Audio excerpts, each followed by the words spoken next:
Tuhan adalah Bapa kami, Tuhan. Kami memuji Engkau, karena Engkau adalah Allah yang nyata, Allah yang berkuasa, Tuhan. Allah yang hidup, Tuhan. Kami ini, Tuhan, setiap hari, Bapa, kami melewati hari demi hari, Tuhan. Kalau kami nggak kenal Engkau, Tuhan, mungkin kami bisa terpengaruh, Tuhan, oleh kekhawatiran kami terlebih, Bapa. Oleh hal-hal yang membuat kami bisa kecewa, Tuhan. Oleh hal-hal yang membuat kami merasa sulit, Bapa. Tetapi pada hari ini, karena kami boleh, Tuhan, mengenal Engkau, mengikuti Engkau, Tuhan, dan selalu dikuatkan oleh firman-Mu, Tuhan. Itu membuat kami, Tuhan, bisa menghidupi Engkau dan menjalaninya, Tuhan, dengan sukacita, Tuhan. Bulan ini, Tuhan, waktu kami belajar tentang undivided heart, Tuhan, kami mau, Tuhan, hati kami menjadi bulat, Tuhan, untuk mengasihi Engkau, Tuhan. Segenap jiwa, Tuhan, segenap hati kami, Tuhan, untuk mengenal Engkau lebih lagi, Bapa. Bantu hamba-Mu yang berbicara pada hari ini, biar Roh Kudus Engkau, Tuhan, yang menyertai setiap perkataan, sehingga perkataan lahirnya daripada firman Engkau, dan memuliakan Engkau, dan setiap hati yang mendengar, Tuhan, boleh, Tuhan, semakin memuji Engkau, Tuhan. Di dalam nama Yesus Kristus, Tuhan, kami berdoa mengucap syukur. Amin. Ya, kalau minggu lalu ada parents yang mengantarkan anaknya juga untuk kuliah, pada hari ini juga kita mau menyambut ya saudari kita ya, Kak Mani dari Tangerang, yang bersama Denzel anaknya, yang akan berkuliah di Bali juga. Lalu saya mau nyambut juga ada Jeremy, ya, anak bimbingan saya di Jakarta dulu ya. Sekarang udah menikah, bro? Oke, didoakan, bro. Ya, oke, ya, thank you banget ya semuanya. Hari ini kita bisa bersuka cita sama-sama, dan pada hari ini kita akan melanjutkan ya series bagaimana kita makin tahu bahwa kita ini ingin bulat di hadapan Tuhan. Oke, judul khotbah saya adalah hati yang mengabdi kepada Tuhan. Oke, kalau minggu lalu saya belajar dari 1 Tawarik, ya, minggu ini kita akan berbicara dari kitab 2 Tawarik. Ya, kita tahu kitab 1 Tawarik adalah bagaimana bangsa Israel yang dari pembuangan lalu mereka kembali ke Israel, lalu mereka melihat bahwa kok bait Allah kita hanya puing-puing, hanya reruntuhan. Jadi mereka yang sudah kembali dari pembuangan merasa bisa khawatir. Mereka bisa merasa, kemana Tuhan saya? Kemana Tuhan kami? Karena bait Allah yang kita agungkan, lambang kehadiran Tuhan, ternyata sekarang hanya reruntuhan saja. Ya, kalau kita jadi orang Israel mungkin, hidup ini nggak ada gunanya lagi. Yang penting kita mau hidup berdasarkan kehendak kita aja. Tuhan nggak nyata, Tuhan nggak hidup. Ya, tapi pada kesempatan kali ini saya mau kita melihat di 2 Tawarik pasal 11. Saat itu ini adalah sekitar 400 tahun sebelum pembuangan. Ya, 1 Tawarik ditulis supaya orang-orang yang kembali dari pembuangan, ayo kamu jangan terlalu terfokus dengan kondisi saat ini, apa yang kamu lihat, tetapi kamu harus terfokus terhadap apa yang pernah Tuhan nyatakan, apa yang pernah Tuhan kerjakan kepada bangsa kita Israel. Ya. Di 2 Tawarik 11 ini adalah masa di mana bangsa Israel sudah terpecah jadi dua. Kalau kita masih ingat Raja Salomo, setelah Raja Salomo ya ada Raja Rehabeam, dan tapi itu terpecah. Yang utara maunya bikin bukit pengorbanan sendiri, maunya ada penyembahan sendiri. Yang selatan mau tetap ikuti firman Tuhan, mau tetap ikuti Tuhan Allah yang nyata. Ya, akibatnya yang utara dipimpin oleh Yerobeam, yang selatan yaitu Yehuda dipimpin oleh Rehoboam. Ya, dan yang Israel utara ini tetap mengatakan bahwa kitalah bangsa Israel. Oke? Nah, tetapi waktu demi waktu ya, ternyata memang Rehabeam ini masih ikutin firman Tuhan. Ya, pada saat itu justru orang-orang Lewi, orang-orang imam di yang Israel Utara, mereka melihat kok raja kita Yerobeam, kok dia bikin bukit pengorbanan sendiri. Ini udah nggak benar ini. Akhirnya imam-imam yang di utara pindah ke selatan. Ya, pindah ke selatan karena mereka tetap mau kepada Tuhan. Ya, kita lihat 2 Tawarik 11 ayat 16 sampai 17. Dari segenap suku Israel, orang datang ke Yerusalem mengikuti orang-orang Lewi itu, yakni orang yang telah membulatkan hatinya untuk mencari Tuhan Allah Israel. Dan mereka datang untuk mempersembahkan korban kepada Tuhan, Allah nenek moyang mereka. Demikianlah mereka memperkokoh kerajaan Yehuda dan memperkuat pemerintahan Rehabeam bin Salomo selama 3 tahun. Karena selama 3 tahun mereka hidup mengikuti jejak Daud dan Salomo. Ya, lihat ya, imam-imam keturunan Lewi yang dari utara, mereka pindah ke Yerusalem, ke selatan, mereka membulatkan hatinya. Kita nggak mau dong, kita ikutin Tuhan jadinya setengah-setengah. Kita nggak mau dong, kita percaya Tuhan kita, tapi kok nyembahnya yang lain? Kok bukit pengorbanannya beda? Kita nggak mau. Nah, makanya dari situ, mereka pengen mempersembahkan korban terus-menerus yang benar. Nah, waktu demi waktu, ya Rehabeam terus ikutin firman Tuhan, yang Yehuda juga terus ikutin firman Tuhan. Tapi pernah nggak sih, sebulat-bulatnya hati kita, tetapi ada aja ya, bagian kecil hati kita itu masih terbiasa dengan yang lama. Masih terpengaruh dengan hal-hal yang disenangi. Ya. Kita lihat di ayat selanjutnya, ya, satu ayat setelah itu, hati Rehabeam dinyatakan sudah terbagi. Kenapa? Di ayat 18-21 dikatakan, Rehabeam mengambil Mahalat anak Yerimot bin Daud dan Abihail binti Elhiab bin Isai menjadi istrinya, yang melahirkan baginya anak-anak lelaki ini, Yeus, Semaria, dan Zaham. Sesudah Mahalat, ia mengambil Maaka, anak Absalom, menjadi istrinya, yang melahirkan baginya Abia, Atai, Ziza, dan Selomit. Rehabeam mencintai Maaka, anak Absalom itu, lebih daripada semua istri dan gundiknya. Ia mengambil 18 istri dan 60 gundik, dan memperanakan 28 anak laki-laki dan 60 anak perempuan. Wow! Jadi hati Rehabeam ikut firman Tuhan, tapi hatinya masih dikuasai oleh, saya harus banyak istri ini. Siapa di sini pengen punya banyak istri? Ya, ini istri-istri harus hati-hati nih, lihat, angkat tangan nggak dia ya? Ada nggak ketidakpuasan dia di dalam hubungan? Nah, ini bahaya ini. Yang single-single 1 istri aja, oke? Ya. Tetapi waktu itu Rehabeam sudah punya 18 istri dan 60 gundik, dan mungkin hatinya masih lagi. Kenapa? Karena dia lihat ayahnya punya berapa? 700 istri, 300 gundik. Dulu Salomo gara-gara ayah saya itu dosanya terkenal. Kalau saya masih lebih baik. 1/10 pun saya nggak ada. Saya ini jauh lebih baik dari ayah saya. Ayah saya 1000. Saya cuman berapa? 18 tambah 60. Ya, 78 aja saya. Ya, gimana? Baik nggak Rehabeam? Ada yang bilang, amin bro, dia lebih baik dia. Ya, jadi ini kita harus lihat, karena apa? Kadang-kadang kita melihat kebaikan hati kita bandingkannya sama orang lain. Wah, itu masih mending saya.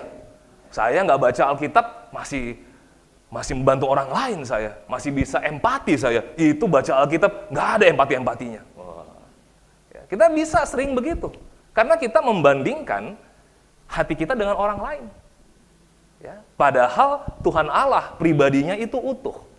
Banyak orang, karena dia nggak kenal Tuhan, dia bandingin, ini orang nggak percaya Tuhan lebih baik kok. Ya, minggu lalu saya berbicara bahwa nggak perlu Tuhan untuk sukses. Kenapa? Fokus aja, pasti sukses kok. Ya, tetapi ikut Tuhan itu bukan supaya sukses. Ikut Tuhan itu karena kita mau mengenal, mengasihi Dia, dan utuh bahwa Tuhan ini mau menghidupi kita ini seperti apa sih?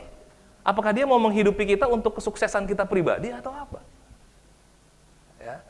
Nah, mungkin Rehabeam sudah nggak pernah lagi hatinya bulat kepada firman di buku Ulangan. Pada saat itu, hukum Taurat, buku Ulangan itu jelas sekali. Ini ada hukum tentang raja. Ulangan 17 ayat 17-19 dikatakan apa? Juga janganlah ia mempunyai banyak istri supaya hatinya jangan menyimpang. Emas dan perak pun janganlah ia kumpulkan terlalu banyak. Apabila ia duduk di atas tahta kerajaan, maka haruslah ia menyuruh menulis baginya salinan hukum ini menurut kitab yang ada pada imam-imam orang Lewi. Itulah yang harus ada di sampingnya dan haruslah ia membacanya seumur hidupnya untuk belajar takut akan Tuhan Allahnya dengan berpegang pada segala isi hukum dan ketetapan ini untuk dilakukannya, supaya jangan ia tinggi hati terhadap saudara-saudaranya, supaya jangan ia menyimpang dari perintah itu ke kanan atau ke kiri, agar lama ia memerintah, ia dan anak-anaknya di tengah-tengah orang Israel. Amin. 3 hal yang dikatakan Tuhan kepada seorang raja kalau dia akan memimpin Israel. Jangan banyak istri, jangan banyak emas perak, jangan tinggi hati sama saudara-saudaranya. Kenapa? Karena hal itu yang akan membuat iblis bisa serang hati kita. Ya, hati kita ini kalau raja saat itu ingin banyak istri, mungkin dia pengennya pleasure, kesenangan. Kalau dia pengen punya banyak emas perak, ada hati dia, kalau saya bisa kaya seperti itu. Karena apa? Karena dulu kekayaan itu diukur dari jumlah emasnya, jumlah peraknya. Mungkin tiap bulan jadinya mau ke Kohinoor lagi, gitu kan? Ya, terus apa? Ya, jangan tinggi hati. Wah, abang saya segini, saya bisa lebih lagi. Ya, pengen berkuasa, pengen diterima, gitu ya. Jadi kadang-kadang ini yang menguasai raja. Makanya Tuhan bilang 500 tahun sebelumnya di buku Ulangan dikatakan, ini perhatikan, jangan sampai kayak begini. Kenapa? Kalau enggak seperti ini, ya nanti akan gampang sekali iblis putar balikkan hidup kita. Sedikit demi sedikit, arusnya lama-lama itu makin lama makin besar. Sedikit-sedikit aja dulu. Nggak apa-apa, itu yang situ istrinya tambah lagi juga nggak apa-apa, hidupnya baik-baik aja. Itu punya emas, punya perak, juga makin mantep kok hidupnya. Kita mulai lihat kehidupan orang lain yang punya hal-hal demikian. Ya. Itu dia makin hebat di dalam keluarganya, memang kelihatannya sombong, tapi orang sombong itu yang suksesnya confident banget, pede banget dia. Gitu kan? Nah inilah makanya Tuhan bilang, poin saya yang pertama untuk khotbah hari ini adalah kewaspadaan hati. Kenapa? Karena hal ini mungkin saja ini sudah berkecimpung di dalam hati kita, udah lama. Begitu kita kenal kebenaran, kita masih ada hal nggak rela, enggak lah. Ya, kalau misalnya nanti ikut Tuhan, nah kadang-kadang orang ikut Tuhannya masih lihat peraturannya. Ya, sehingga waktu lihat peraturan, ikut Tuhan kok nggak bisa begini, nggak bisa gitu, nggak bebas banget. Karena apa? Karena di hatinya masih ada pleasure, kesenangan-kesenangan yang mungkin dia belum kenal tentang Tuhan. Masih ada hal-hal tentang kekayaan. Kalau saya bisa punya ini, makin bahagia saya. Nah, tolong jangan salah mengerti, berarti bro kita nggak boleh punya rumah, nggak boleh punya ini. Enggak. Kenapa? Karena hati kita ini kita yang tahu. Ya, kita mau total hati kita mengasihi Tuhan, hanya kita yang tahu seberapa persen hati kita ini benar-benar tergoda, tergeser. Ya. Kalau kita tahu Amsal 4 ayat 23, sering banget dikatakan, jagalah hatimu dengan segala kewaspadaan, karena dari situlah terpancar kehidupan. Saya waktu saya kuliah, saya belajar firman Tuhan, lalu saya mulai kenal tentang Tuhan, tapi tahu ya, kesenangan itu kalau misalnya saya main game, ya kalau dulu saya main game itu tentang sepak bola, ya mau offline atau online waktu itu ya, artinya online, main video game bola, atau saya main bola secara di lapangan. Itu ya kalau menang, baik main video game atau itu kayaknya puas sekali. Apalagi lihat teman saya kalah itu kayaknya puas banget. Pleasure-nya itu ya tidur nyenyak sekali. Waktu itu saya di satu kontrakan sama beberapa orang ya. Kalau kalah itu oke, ayo lagi sampai jam 1 pagi, sampai jam 2 pagi. Itu kalau kalah lagi, aduh, saya besok harus latihan lagi nih. Gak enak ini. Apa kata bapak saya nanti? Oh enggak ya, enggak kayak gitu juga. Kenapa? Karena mau baca Alkitab, mau mengasihi Tuhan, tetap aja itu yang dipikirin. Ya, pas lagi di kuliah saya pikirin, saya harus pakai tim yang mana supaya saya menang ya. Itu dosen fisika lagi nerangin, oh iya pakai rumus itu untuk main game itu ya. Semua pokoknya hal-hal apapun yang kita kerjakan itu fokusnya ke sana. Ya, kekuasaan ada lagi, kesuksesan ada lagi, ya, kekayaan ada lagi. Padahal yang Tuhan inginkan adalah kalau dulu raja, ayo harus di sampingnya, kamu harus suruh imam untuk salin hukum Taurat itu, ya, lalu kamu baca seumur hidup. Saya ulangi, seumur hidup, nggak ada namanya pensiun baca Alkitab tuh nggak ada. Ya, oh udah ngerti kok, Kejadian udah ngerti, Matius udah ngerti, Markus sudah pernah baca, perumpamaan apa? Udah pernah tahu. Karena Tuhan mau hati itu, kalau kita nggak baca firman, kita nggak kenal Tuhan, hati itu gampang, sehari aja bisa digeser kok. 2 jam aja bisa digeser hatinya. Kenapa? Karena kesenangan kita, kekayaan kita, ataupun fokusnya kita, itu iblis tetap kerjakan. Masih ingat waktu Yesus dicobai di padang gurun oleh iblis? Yesus ditawarin, udah ubah aja batu itu jadi roti, kan kamu lapar. Ya, kadang-kadang kita brother, kalau lapar aja bisa emosi, betul ya? Pagi-pagi firman Tuhan sungguh, aduh Tuhan saya sangat bersuka cita. Pas udah lapar, ini kok mana ini makanannya gak ada. Ya. Kamu kan mengasihi Tuhan, Tuhan apa? Lapar ini. Saya pernah dulu satu bus sama brother-brother dulu ya, waktu saya lagi single gitu kan. Ya, kita bus itu mau berangkat retret, wah semangat kita.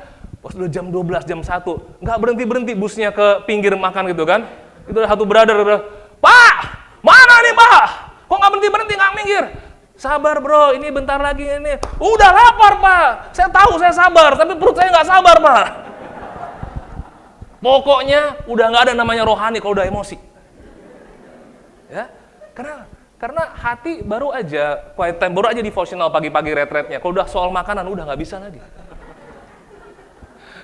Ya, nah makanya karena hati ini gampang tergoda. Ya, makanya yang perlu dilatih adalah hatinya kita. Masih ingat Kain dan Habel? Ya, Kain di Kejadian pasal 4. Ya, Habel mau mempersembahkan. Ya, lihat tampangnya Habel ini yang di depan itu ya. Polos ya, tulus ya. Nah, ya, si Kain mau mempersembahkan juga, tapi dia ngelihat si Habel. Kenapa Habel lebih diterima? Kenapa saya enggak? Dan kalau di Bible dibilang, Tuhan bilang, kalau kamu kasih hal yang baik, kenapa kamu harus muram mukamu? Ya, lihat, dosa sudah mengintip di hatimu. Ya, kadang-kadang kita ngelakuin hal yang baik ya, kita mempersembahkan, kita pujian buat Tuhan, atau kita lagi bantu orang lain, atau kita lagi mau mengasihi orang, kita mau lakukan hal yang baik buat orang lain. Tapi apa? Dosa itu bisa mengintip di setiap kebaikan yang kita mau lakukan. Kita mau misalnya apa? Saya mau giving aja buat dia. Terus tiba-tiba, kok saya udah giving, saya ini, enak banget dia ya. Nggak ada yang mikirin saya. Nggak ada yang ini. Makin rugi saya. Ya, kadang-kadang hati itu bisa begitu. Pernah saya merasa begitu. Kok seperti ini? Tapi saya langsung bisa mikir, Tuhan kenapa hati saya begini? Saya lakukan hal yang baik, tapi kok di tengah hal-hal kebaikan itu, hati bisa serong loh. Ya, inilah buktinya bahwa hati itu sangat-sangat gampang tergoda. Makanya waspada. Kejahatan bukan timbul. Saya sudah lupa itu. Ya, kalian lebih hafal itu kayaknya. Ya. Next, ya. Jadi mari kita punya hati yang waspada. Oke. Nah, next point adalah kita lihat ayat selanjutnya. Tawarik 12 ayat 1. Rehabeam beserta seluruh Israel meninggalkan hukum Tuhan. Ketika kerajaannya menjadi kokoh dan kekuasaannya menjadi teguh. Lihat. Ya, awal-awalnya mungkin dia nggak terlalu ketahuan ya sama bangsa Israel ya. Bangsa Israel mungkin melihatnya, Rehabeam lebih baik hatinya daripada bapaknya Salomo. Rehabeam tuh 1000 istri, dia cuma di bawah 100. Luar biasa hatinya. Ini pertobatannya luar biasa. Tapi berapa persen aja hati yang begitu, itu mulai dia dikatakan di Alkitab meninggalkan Tuhan. Ya. Makanya dia bilang apa? Dia meninggalkan hukum Tuhan. Ketika apa? Ketika kerajaannya menjadi kokoh dan kekuasaannya menjadi teguh. Dulu waktu kerajaannya belum kokoh, belum teguh, dia mungkin banyak berdoa sama Tuhan. Tuhan, please Tuhan. Waktu sudah mulai settle kerajaannya. Waktu posisi sebagai raja dia, mulai orang-orang mengakui dia, kamulah raja yang hebat. Nah mulai, dia nggak terlalu andalin Tuhan lagi. Ya, pernah nggak kita ya, waktu kita sulit melakukan sesuatu, kita andalkan Tuhan sekali. Tapi waktu kita udah terbiasa dengan itu, kita untuk datang ke Tuhan tuh nggak terbiasa lagi. Bisalah, Yang penting usahain aja. Yang penting kita kerja keras aja. Yang penting selama masih ada teman saya yang ini, masih bisa lah. Akhirnya, meninggalkan Tuhan. Nah, jadi meninggalkan Tuhan ini ya, mungkin saja si Rehabeam pada saat itu masih ke bait Allah. Masih membaca Taurat Tuhan. Tapi dia sudah mulai tak mengandalkan Tuhan lagi. Oke? Nah, sebenarnya apa sih yang kelihatan meninggalkan Tuhannya? Sebenarnya di 1 Raja-Raja 14 itu dijelaskan. Ayat 21 sampai 23. Ya, ini juga mengisahkan tentang Rehabeam. Adapun Rehabeam anak Salomo, ia memerintah di Yehuda. Rehabeam berumur 41 tahun pada waktu ia menjadi raja, dan 17 tahun lamanya ia memerintah di Yerusalem, kota yang dipilih Tuhan dari antara segala suku Israel untuk membuat namanya tinggal di sana. Nama ibunya ialah Naama, seorang perempuan Amon. Tetapi orang Yehuda melakukan apa yang jahat di mata Tuhan, dan mereka menimbulkan cemburunya dengan dosa yang diperbuat mereka. Lebih daripada segala yang dilakukan nenek moyang mereka, sebab mereka pun juga mendirikan tempat-tempat pengorbanan dan tugu-tugu berhala dan tiang-tiang berhala di atas setiap bukit yang tinggi dan di bawah setiap pohon yang rimbun. Wow. Lihat ya, Rehabeam masih dirikan tiang-tiang untuk nyembah berhala. Tapi untuk berdoa masih. Untuk ke bait Allah masih. Mempersembahkan korban masih. Tapi secara terpisah dia juga masih mendirikan tiang-tiang berhala itu. Buat Tuhan, walaupun kamu tiap hari datang sama saya, tapi dalam hatimu itu ada Tuhan yang lain. Dalam hatimu ada fokus yang lain, yang lebih total daripada saya. Lalu Tuhan gimana hatinya? Cemburu. Tuhan cemburu. Mungkin kita dari kecil sering sekali ya mendengar bahwa Tuhan kita adalah Tuhan yang pencemburu. Ya, kalau kita dengar hal seperti itu, kita kadang-kadang saya dulu negatif. Kenapa Tuhan cemburu? Kok dia posesif banget? Kok dia egois banget? Saya pernah mikir, kok Tuhan egois sekali ya? Ya, kok maunya dia yang dikasihi atau apa? Ya. Saya teringat dengan satu kejadian waktu Yesus menjungkir balikan meja-meja penukar uang di bait Allah. Ya, Yohanes pasal 2 mengatakan ya di ayat 12. Murid-muridnya teringat tentang satu ayat, cinta untuk rumahmu menghanguskan aku. Saking cintanya Yesus sama Allah Bapa, itu hatinya itu bisa ada anger, ada, kalau di sini disebutnya holy anger. Kenapa? Karena dia marah karena saking cintanya sama Tuhan. Kenapa? Karena saat itu banyak orang-orang Farisi ahli Taurat. Kalau kita lihat gambar dari film ini kan sebenarnya orang-orang yang rohani di dalam Israel. Mereka nggak ada ngelihat hal kayak gitu, biasa aja. Ya, meja-meja penukar uang, jualan di sana biasa aja.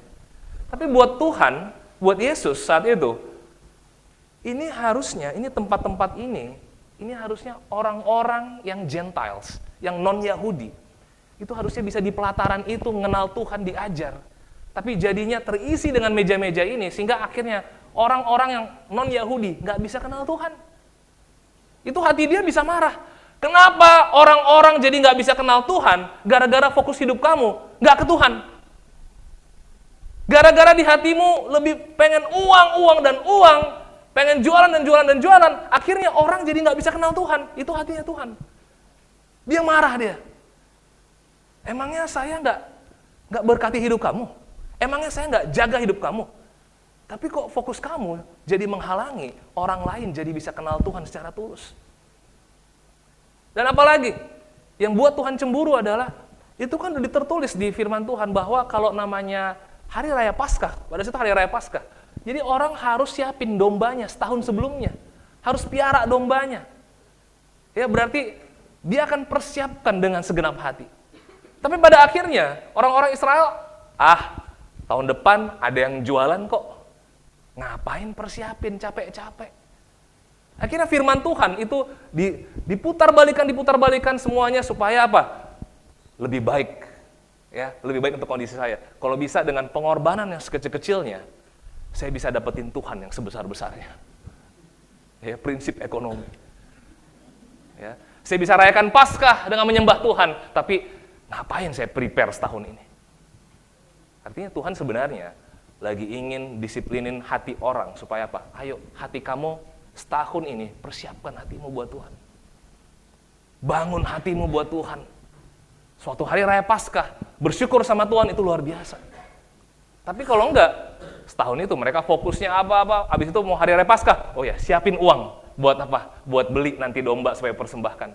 Buat Tuhan, persembahan apa itu?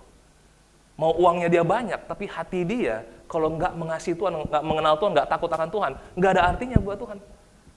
Dia bisa marah saat itu. Dia tunjukkan bahwa dia adalah jealous God. Ya, kenapa jealous? Kalau jealous itu kan biasanya beda sama iri hati. Ya, kalau jealous itu muncul karena biasanya itu ada suami istri. Suami istri udah punya covenant, udah punya perjanjian. Jadi kalau istrinya tidak mendapatkan kasih dari suaminya, justru istri orang lain lebih dapat kasih daripada suaminya. Atau nggak usah istri lah, tetangganya yang sama-sama bapak-bapak dapetin kasih lebihnya. Itu bisa cemburu istri. Kenapa? Kan kita udah berjanji. Sebaliknya juga istri, ya suami juga bisa cemburu. Kalau apa? Kalau udah perjanjian yang kudus di hadapan Tuhan, tetapi kok fokusnya kok lebih kepada yang lain daripada istrinya. Itu juga suami berhak untuk cemburu. Kalau iri hati, nggak ada perjanjian, kita temenan aja, terus apa? Kok dia lebih bagus sih hidupnya, padahal saya udah bekerja keras. Nah, itu iri hati namanya. Nggak ada perjanjian apa-apa, nggak ada kita berhak untuk mobilnya, untuk kasihnya, nggak ada kita berhak. Ya, nggak ada perjanjian. Nah, itu iri hati namanya. Tapi kalau cemburu, sudah ada perjanjian, dan dia punya hak untuk kasih daripada suami atau istrinya. Ya. Sehingga, sebenarnya, luarnya jealous, tapi di dalam hati Tuhan itu adalah karena ada api cinta buat kita, ada zealous. Zealous itu ada semangat, ada kasih yang luar biasa. Ya, kalau saya misalnya cemburu sama Febri, karena apa? Saya mengasihi Febri, ya, saya cinta sama dia. Tapi tapi bukan karena apa? Ya, pokoknya harusnya dia yang masakin saya, dia yang bersihin tuh tanaman, ya kan dia harusnya ini. Terus kok nggak dibersihin, cemburu saya. Loh, bukan itu namanya egois. Jealous itu muncul dari zealous. Karena api cinta yang luar biasa, makanya bisa jealous. Gitu loh. Makanya hal tentang jealous ini, Tuhan memproklamirkan tentang jealous God ini setelah buku Keluaran.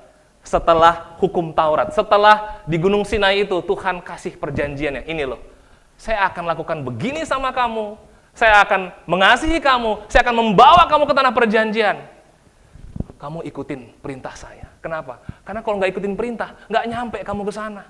Saking love-nya saya sama kamu, saya pengen banget kamu dapetin hidup yang terbaik di dalam hidup saya. Tapi kalau kamu nggak ikutin saya, aduh, nggak bisa. Saya nggak bisa berkuasa atas hidup kamu. Saya pencipta kamu, tapi saya nggak bisa berkuasa. Kenapa? Karena kamu lebih suka sama bangsa lain. Karena kamu lebih suka hukum yang lain. Jadi jangan kita lihat hukum itu seperti kayak perintah-perintah atur-atur kita, terus nggak ada love di sana. Justru karena Tuhan love, dia kasih hukumnya supaya apa?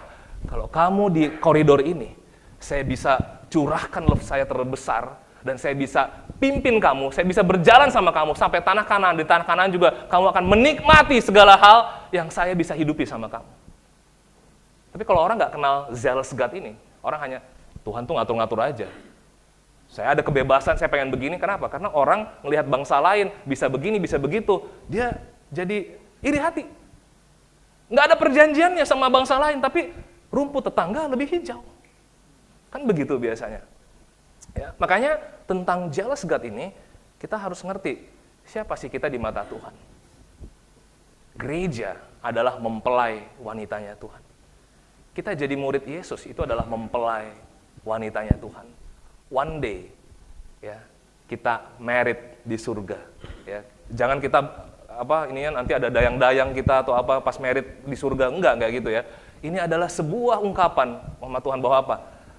Saya selama kamu di dunia, saya perhatikan kamu, saya akan pimpin kamu, Saya akan bawa kamu, hai kekasihku. Ya, kalau saya kasih begini, saya kasih begitu, hukum itu karena saya love kamu banget.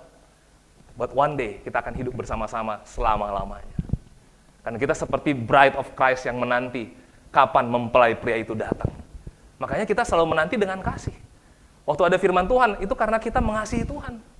Waktu kita hanya mengerti peraturannya, coba kita gali firman Tuhan itu sampai kita dapat, oh betapa Tuhan love saya.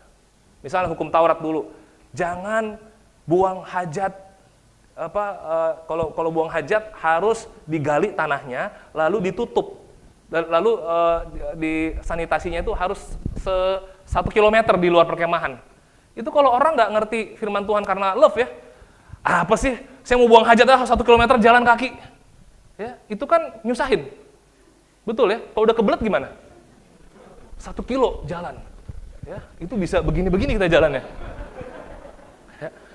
Tapi di abad keempat di Inggris ada satu kejadian, 4.000 orang sakit kolera. Kenapa? Karena mereka kan saat itu ilmu pengetahuan belum ada, sanitasi belum ada. Jadi mereka buang hajat itu ditaruh di terowongan. Kalau terowongan itu kan itu nggak menutup, ya. Dan itu terowongan itu masih di dalam kota. Akibatnya bakteri kemana-mana, akhirnya orang sakit semua. Nah kan Tuhan nggak perlu jelasin, kamu ini supaya kamu nggak sakit kolera, nggak sakit disentri, nanti gini loh kolera itu begini. Nggak perlu. Tuhan maunya karena kamu love saya, kamu ngerti bahwa saya pengen jaga kesehatan kamu. Saya pengen kamu, hidup kamu tuh bagus. Ya, tapi kalau nggak ngerti itu, atur-atur aja nih Tuhan nih. Ya, malah nggak enak nih kita. Mau buang hajat aja susah banget. Tuhan ini ada-ada aja. Egois. Lihat ya, kita adalah bride of Christ. Firman-Nya kita gali supaya kita ngerti dan kita bisa jaga hati kita. Makanya poin saya yang nomor 2 di sini adalah kalau tadi kita udah waspada hati kita, kesungguhan cinta akan Tuhan. Kita ikutin firman bukan karena harus, tapi karena kita makin lama makin kenal, makin cinta kita sama Tuhan, makin tahu, wow, Dia love kami, Dia love saya. Ya. Dan kita mau mengasihi Dia itu seperti mempelai yang menantikan Dia. Next slide. Ya. Next point adalah tentang bagaimana si Rehabeam dan Israel akhirnya benar-benar berubah setia. Tetapi pada tahun kelima zaman Raja Rehabeam, majulah Sisak, Raja Mesir, menyerang Yerusalem, karena mereka berubah setia terhadap Tuhan. Di 2 Torik 12 ayat 5, Nabi Semaya datang kepada Rehabeam dan pemimpin-pemimpin Yehuda yang berkumpul di Yerusalem, berhubung dengan ancaman Sisak, dan berkata kepada mereka, beginilah firman Tuhan, kamu telah meninggalkan aku, oleh sebab itu aku pun meninggalkan kamu juga dalam kuasa Sisak. Ya. Bangsa Israel mulai berubah setia dari Tuhan. Mereka udah nggak setia lagi sama Tuhan. Udah mulai, bisa kok jalanin hidup tanpa doa, tanpa ikutin Kristus juga bisa. Ya, udah berubah setia, udah mulai ninggalin. Lalu di sini dikatakan di ayat 5-nya, karena engkau telah meninggalkan aku pun meninggalkan kamu juga dalam kuasa Sisak. Nah ini bukan artinya Tuhan kita ini baper banget. Gitu ya. Karena saya tinggalin, kok kamu jadi ninggalin saya juga? Enggak. Ya, kalau baper itu kan sensitif. Ya. Tetapi kalau misalnya apa? Saya ninggalin Febri, ya, berarti saya tidak bisa menikmati hubungan kasihnya dia. Saya tidak bisa menikmati apa yang dia biasanya giving sama saya udah nggak bisa menikmati lagi. Seakan-akan saya jadi kerasanya Febri yang ninggalin saya. Padahal yang ninggalin saya siapa? Saya. Ya, kita sama Tuhan bisa seperti itu. Ya, kita yang ninggalin dia, terus lama-lama kita berasa, Tuhan udah jauh sama saya. Kok Tuhan nggak berkatin saya? Lah, yang ninggalin siapa? Ya, Tuhan maunya dekat sama kita, tapi kita yang meninggalkan. Pernah lihat, kalau kita lihat seorang atlet ya, misalnya petinju. Petinju itu ya, dia kan ada pelatihnya, ada coachnya di sudut ring. Ya, begitu dia mulai dia mulai bertinju, itu pelatihnya ya, diem aja atau ngomong terus biasanya. Biasa ngomong terus, ayo jab, ya. awas ininya. Ribut pelatihnya. Kenapa? Karena yang namanya bertanding itu bisa saja ya, kalau dia nggak fokus apa yang dilatih, dia itu bisa miss. Oh iya, kelemahan si lawan ini kan di sini. Kok saya lupa? Kok saya jadi fokus sama diri saya? Kok saya jadi fokus sama ketakutan saya? Si coachnya bilang, jangan takut. Ayo, oke, sekarang mundur dulu. Ya, serang. Itu selama menit itu, dia dengar terus coachnya. Kalau misalnya di sudut ring, habis itu ronde 1 berakhir, si coachnya bisa bilang gini, tadi kenapa kamu nggak dengar saya? Kan tadi bilang, iya capek soalnya. Nah, kalau capek, terus kita dengerin coach kita, kan makin capek biasanya ya. Tapi di ronde berikutnya, habislah dia kepukul. Coachnya ngomong terus, kenapa? Karena mengasihi anak latihnya. Karena pengen anak latihnya berhasil. Tapi kalau si atlet itu nggak dengerin, capek, ya lama-lama, ya apapun yang diomongin nggak akan pernah bisa dilakukan. Akhirnya dia bisa nggak jadi petinju yang hebat? Nggak bisa. Atau dia merasa apa? Saya bisa punya strategi sendiri kok. Ya, kadang-kadang dalam hidup ini ya, kita tuh bisa mikir, enggak lah, saya tanpa firman Tuhan bisalah sendiri. Saya udah punya pengalaman ini. Saya udah bisa begini. Terus kita mulai nggak ikutin lagi ya hidup murid Yesus yang kita tahu, yang kita mengerti, yang kita yakini. Udahlah, nggak usah. Ini dulu saya mau beresin. Itu coachnya kita, Tuhan Yesus Kristus itu ngomong berkoar-koar, tapi sepertinya Yesus sudah ditinggalkan sama kita. Ya. Jadi meninggalkan itu bukan artinya saya udah nggak mau percaya lagi sama Yesus. Bukan, meninggalkan itu bukan artinya kita proklamirkan nggak percaya lagi sama Yesus. Tapi dalam hidup kita pun, walau kita bilang percaya, walau kita udah muji Tuhan, walau kita sering baca Alkitab, tapi di dalam keseharian kita tetap aja pakai pikiran kita. Kita tetap aja pakai emosi kita. Itu artinya kita tinggalin Tuhan. Mau Tuhan ngomong apa, mau Tuhan ngingetin apa, bodoh amat. Itulah meninggalkan Tuhan. Dan Rehabeam seperti itu.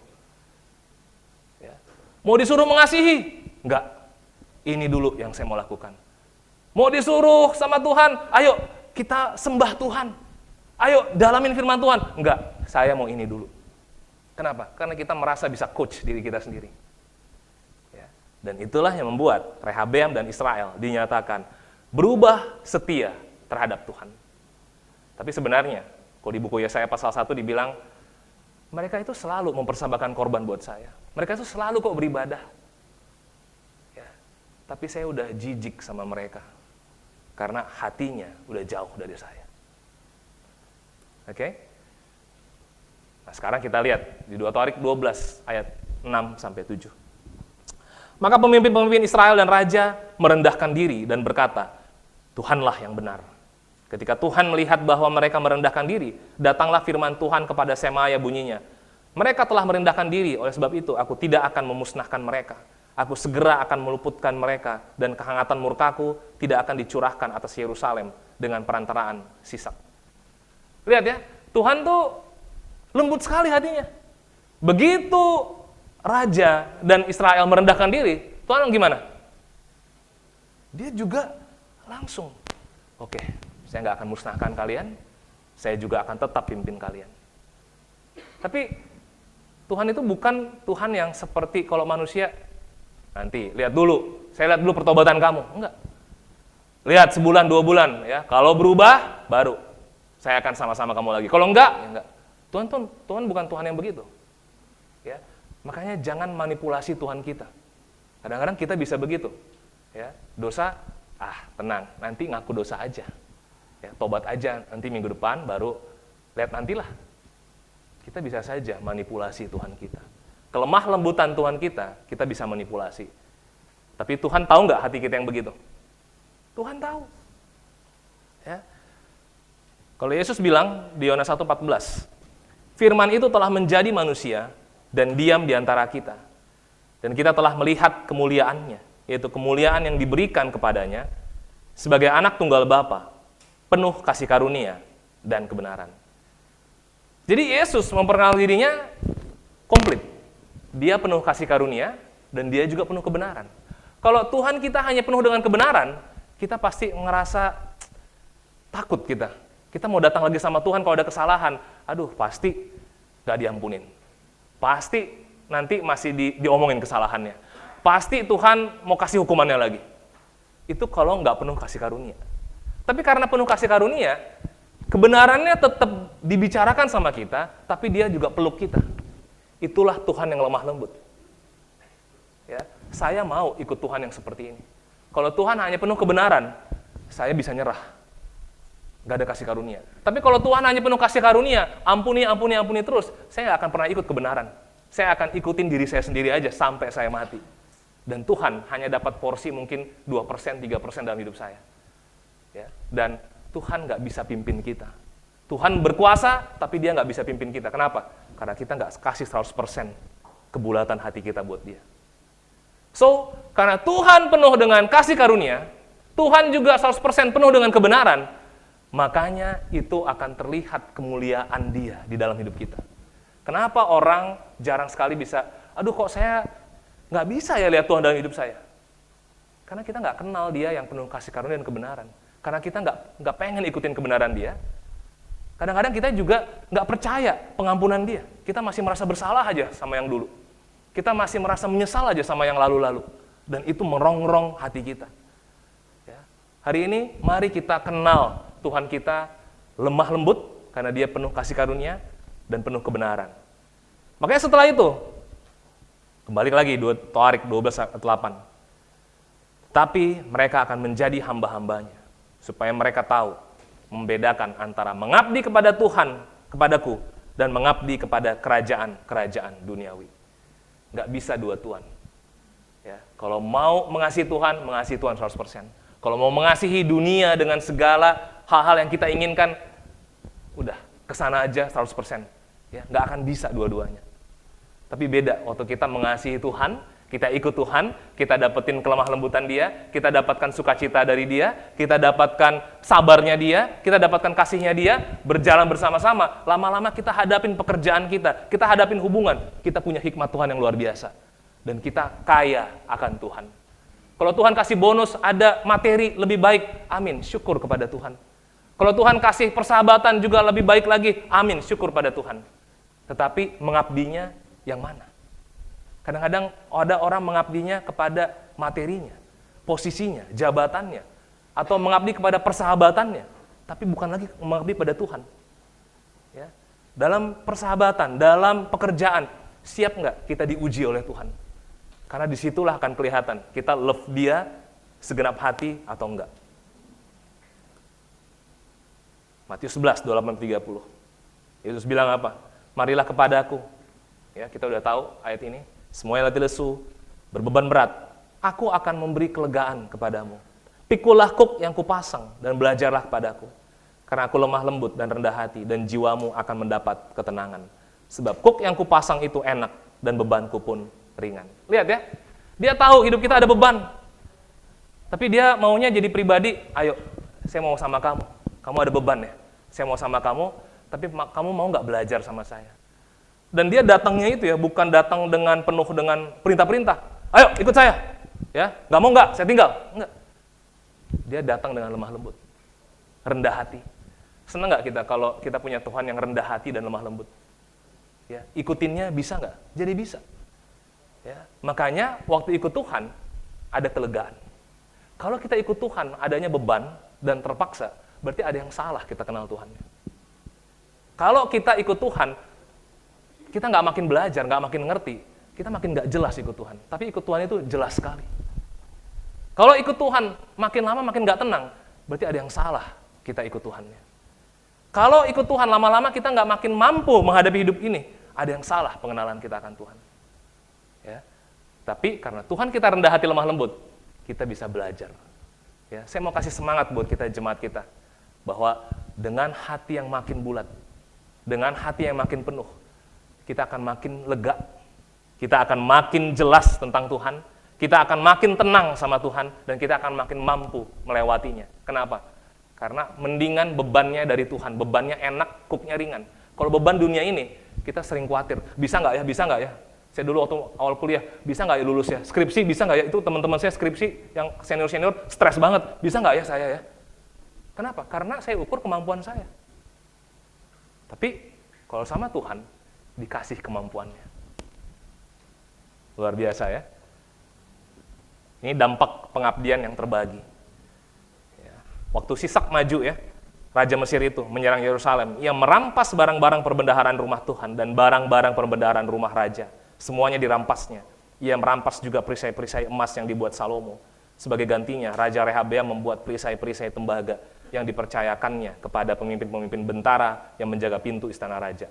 Lihat, apa yang Rehabeam punya, lama-lama apa? Terampas semuanya. Kenapa? Kalau pengabdian kita terbagi hatinya. Apa yang kita punya, terampas. Yang tadinya perisainya emas, jadi tembaga. Ya, buat raja, dia jadi ngerti. Wow. Masih ingat Yesus pernah bicara di Markus pasal 4. Kalau kamu mempunyai pendengaran, apa yang kamu punya ditambah-tambahkan. Tapi kalau kamu tidak mempunyai, apa saja yang punya padamu, itu lama-lama terhapus. Ya, makanya milikilah pendengaran akan firman Tuhan. Milikilah itu, hubungan sama Tuhan. Milikilah hati yang penuh, siapin telinga yang penuh buat firman Tuhan. Siapin hati yang penuh buat lakukan firman Tuhan. Siapin akal budi yang penuh untuk mengerti firman Tuhan. Lama-lama, ya, apapun yang ada pada kita ditambah-tambahkan. Kita makin kaya akan Tuhan. Amin. Ini sekali lagi bukan tentang materinya, tetapi kaya akan Tuhan. Ayat terakhir. Tarik 12 ayat 12. Oleh sebab raja merendahkan diri, surutlah murka Tuhan daripadanya, sehingga ia tidak dimusnahkannya sama sekali. Lagi pula, masih terdapat hal-hal yang baik di Yehuda. Lihat ya, Tuhan tuh gampang sekali lihat hal yang baik. Minggu lalu saya bilang ya, kalau kita manusia gampangnya lihat hal yang jahat dari orang.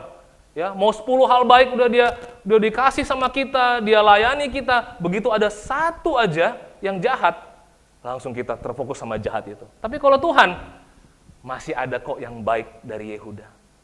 Dan yang baik itu saya mau tumbuhkan. Saya mau kembangkan, tapi mau nggak kamu sama saya?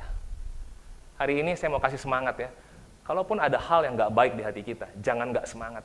Kenapa? Karena Tuhan masih lihat ada hal yang baik di hati kita.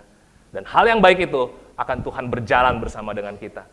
Ya, tapi Tuhan memohon sama kita, please ikut.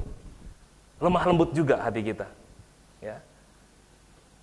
Rehabeam berbuat jahat kenapa? Karena ia tidak tekun mencari Tuhan. Poin saya yang terakhir itu adalah ketekunan karena kelemah lembutan. Jadi apa? Tuhan ingin berjalan bersama-sama dengan kita, memberkati kita, membawa kita menuju kemuliaan yang kekal itu, dan itu hanya karena Tuhan mengasihi kita. Namun itu hanya bisa terjadi apabila kita punya hati yang bulat untuk Tuhan, yang tidak terbagi-bagi. Amin? Makin bulat hati kita, makin kita bisa lihat kemuliaan Tuhan. Tapi makin kita terbagi-bagi, hidup kita ini pun penuh dengan stres, ya, kemampuan diri sendiri, tenaga sendiri. Makin lama makin khawatir, apa yang dia punyai lama-lama terampas semuanya. Hati yang mengabdi pada Tuhan, kewaspadaan hati, mari kita punya kesungguhan cinta akan Tuhan kita. Dan yang terakhir adalah ketekunan karena kelemah lembutan yang Tuhan kasih. Mari kita punya undivided heart buat Tuhan kita. Mari kita bersatu dalam doa. Tuhan Allah Bapa kami Tuhan, kami memuji Engkau karena Engkau adalah Allah yang nyata Bapa. Dari kisah Bapa, Rehabeam Bapa. Memang Rehabeam Tuhan, pada akhirnya Tuhan, dia nggak tekun mencari Engkau Tuhan. Rehabeam Tuhan, sekali-kali dia tekun mencari Engkau, sekali-kali enggak Tuhan. Sekali-kali dia bulat, sekali-kali dia enggak lagi Tuhan. Dan pada akhirnya Tuhan, dia bisa diajar oleh Engkau Tuhan. Hari ini Tuhan, kami bisa belajar dari kesalahan raja-raja terdahulu Bapa. Hari ini kami mungkin menghadapi Tuhan, kesenangan kami Tuhan. Kekayaan yang kita inginkan Bapa, kedagingan kami Bapa. Itu bisa saja Tuhan mencuri Tuhan, berapa persen hati Tuhan setiap harinya dalam hidup kita Bapa. Tapi bantu hati kami Tuhan, kami mau mengenal Engkau, sehingga hati kami bisa waspada Bapa. Terhadap hal-hal yang demikian mungkin kami nggak sadari Bapak, tetapi biarlah Tuhan, kami jemaat ini Bapak, kami belajar Bapak, kami saling menajamkan sama lain supaya hati kami waspada. Tapi seperti yang indah daripada Engkau Tuhan, Engkau adalah Allah yang cemburu, itu karena Engkau sangat mengasihi kami. Karena Engkau punya rancangan yang terbaik, Bapak. Kami mau punya rencana yang terbaik juga, Tuhan. Gak akan pernah sebaik Engkau rancangannya, Tuhan. Karena kami ini hanya manusia yang lemah, Bapak. Dan rencana kami bisa saja, Tuhan, ada hal yang gagal, Bapak. Tetapi rancangan Engkau itu luar biasa, Bapak. Bantu hati kami, agar hati kami ini makin mencintai Engkau. Sehingga rencana-Mu bisa tergenapi dalam hidup kami, Bapak. Dan biarlah, Tuhan, hati kami, Tuhan, terus tekun, Tuhan. Ini nggak bergantung kepada karena kami udah sukses, atau karena kami belum sukses, Tuhan, atau karena kami ada pergumulan atau nggak ada pergumulan, Tuhan. Kadang-kadang hati kami ini tekunnya itu bergantung pada situasi, Bapak. Tapi biarlah, Bapak, karena kami lihat Allah yang lemah lembut. Kami kenal Yesus yang rendah hati, Tuhan, yang penuh kasih karunia dan kebenaran, Bapak. Kami mau, Tuhan, ikut Engkau, Tuhan, dengan tekun, Bapak. Sangat membahagiakan, Bapak, ikut Engkau yang lemah lembut dan rendah hati, Bapak. Penuh kasih karunia dan kebenaran. Terpujilah nama Engkau, di dalam nama Yesus Kristus. Kami berdoa dan syukur. Amin.